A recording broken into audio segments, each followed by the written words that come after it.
In today's video, we are going to go through some of the arithmetic operators that are available to us in Python. So let's see what they are. Additions, x plus y, something like that. That's an addition. So how do you do x plus y? Or you can say 8 plus 7. And if we run this, we get 15. Now there's a subtraction. We know what's going to happen. Then there's multiplication. So if I multiply, then what I get is 56. Then there is a division. For example, if I were to say division, and then we get the value in float.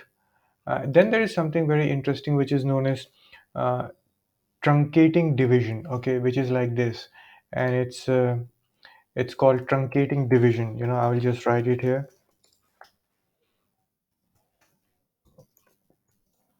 So let's see what it does. Here when I said 8 divided by 7, I got this 1.1442.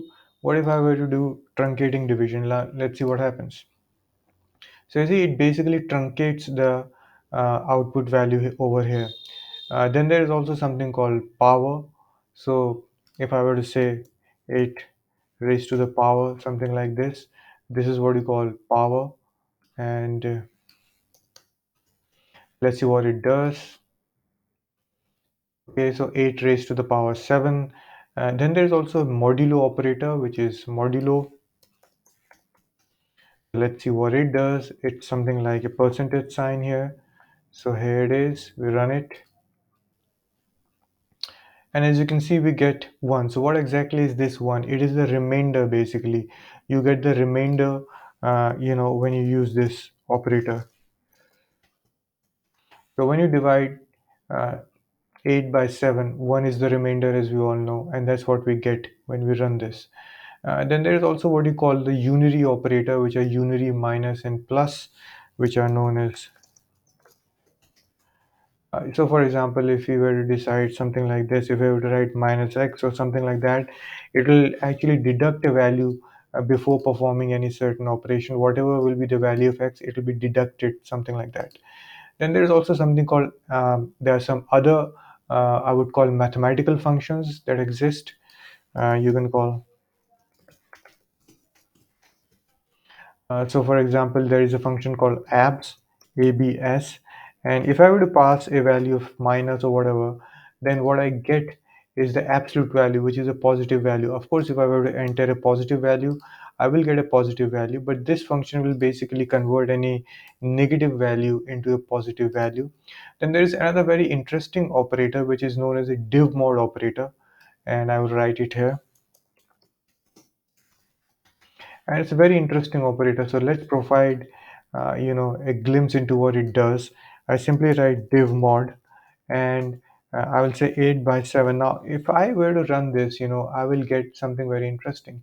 You can see I get a tuple here. Tuple is something that is a representation of multiple values which cannot be changed in Python. This is something very interesting, and this is one of the beginning of what really makes Python a very powerful language. So what this operator is actually doing is that it is performing something like what you can say x modulo 7. This what you call truncating division, truncating division, and then this modulo operator. So it basically performs these two functions and then returns the value. That's what this divmod operator actually does here. So this is very interesting, and this is also something very useful. Then there is also what you call bit manipulation operator.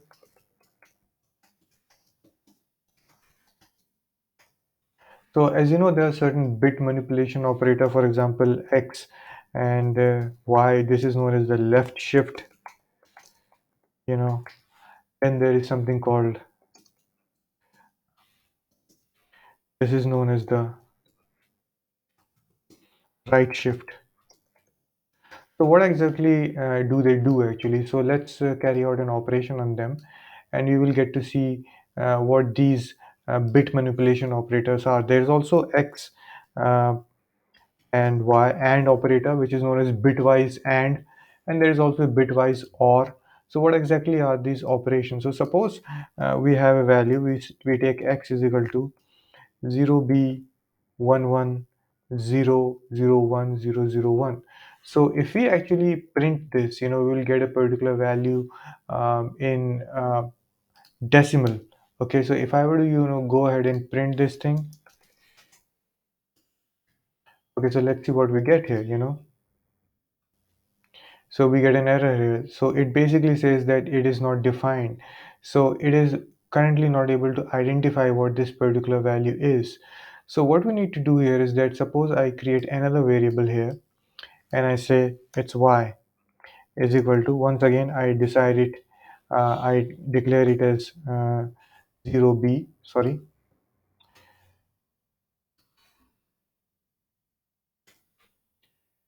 1111 and 0000.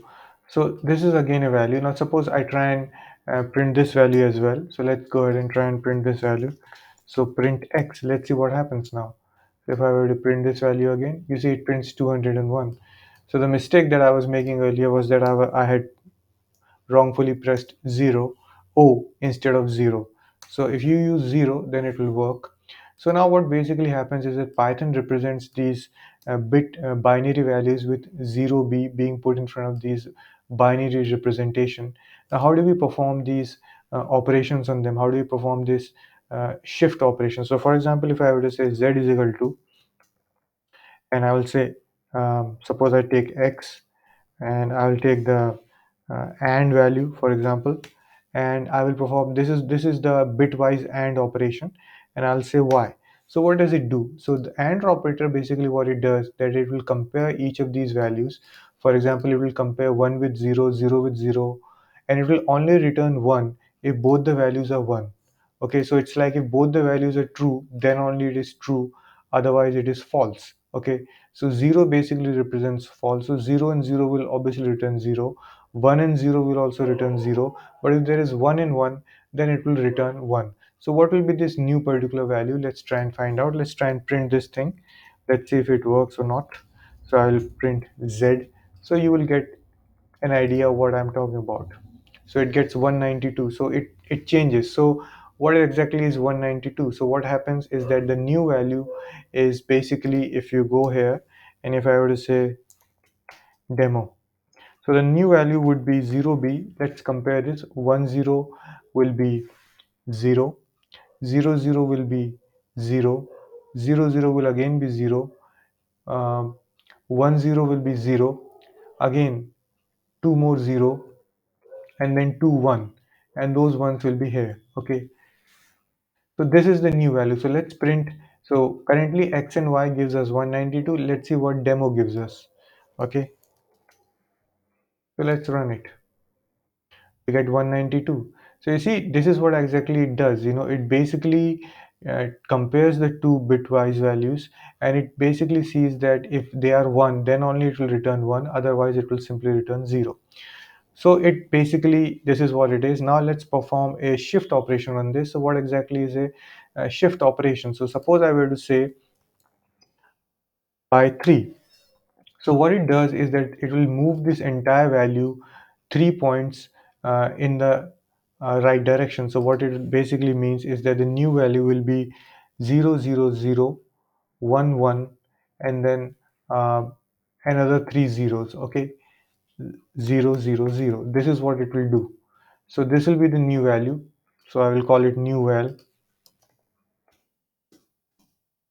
I'll call it 0b. So this is the new value now. Okay, it has shifted from these three values. In the last three spaces we have put zeros, and we have basically shifted all other values in the in this particular direction, and after 8 spaces everything is gone. So let's see, first of all let's print z here, what it gives us, because z is the value that is going to come after we perform this operation. It says 24. Now let's see what new val gives us. 24 it is. So you basically see that this is what these shift operators do. They basically shift the values. So I've shown you by manually shifting these values as well as by performing a particular operation on them. And then there are other operations as well. For example, there are certain operations which are known as the equality operations, which are represented by comparison operators. That is what they are called.